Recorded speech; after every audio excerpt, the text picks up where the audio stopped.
Well, I'm joined now by Lonnie Phillips. He's been campaigning for gun reform since 2012 when his stepdaughter Jessica Garvey was one of 12 people killed in the Aurora, Colorado cinema shootings. She was 24. Thank you so much for joining us today. Can I just ask Thanks for having me. What are your initial thoughts at seeing this announcement? We've been advocating for much more stringent measures. What they're doing basically is a lot of it is already on the books. The only thing that's really going to cause some difference is being able to regulate the weapons of war, and they're accessible to our youth. You can go into the bar and buy a beer, but you have to show your ID to get one until you're 21, but you can go buy an assault weapon. That's not even mentioned in this bill. Very, very minimal measures, and will do very little to stem the carnage that we're experiencing in this country. Is it, though, any progress or help at all to get even the most minimal step forward on this, if that's all that seemed politically possible, given the huge level of opposition to change? I would be very surprised if anything of any substance gets passed. So I'm very pessimistic about this being a step in the right direction. I can also tell you that definitely is, to have them even talking about it is a step in the right direction. The framework does say that it includes tougher background checks for buyers under the age of 21.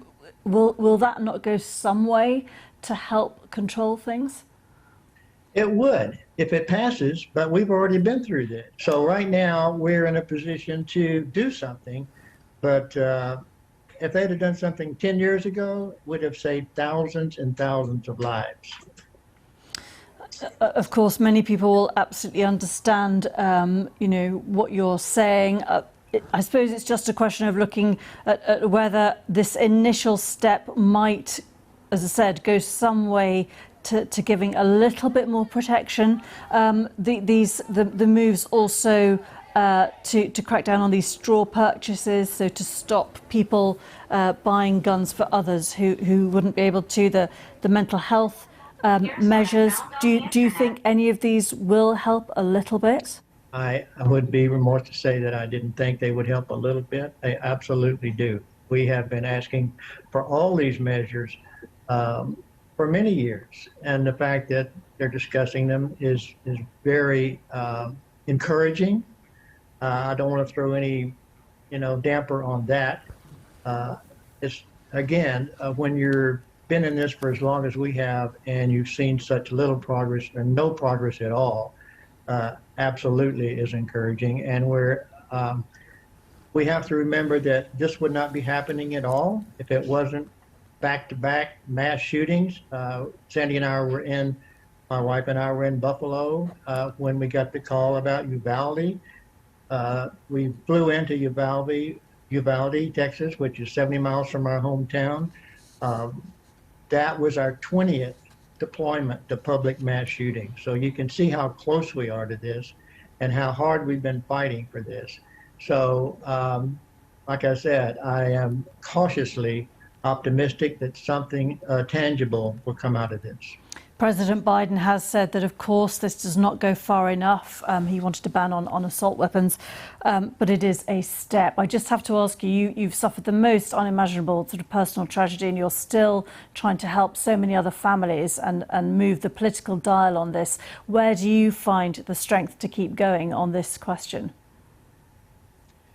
Little wins in the states. We have been successful in getting state level laws passed, so that encourages.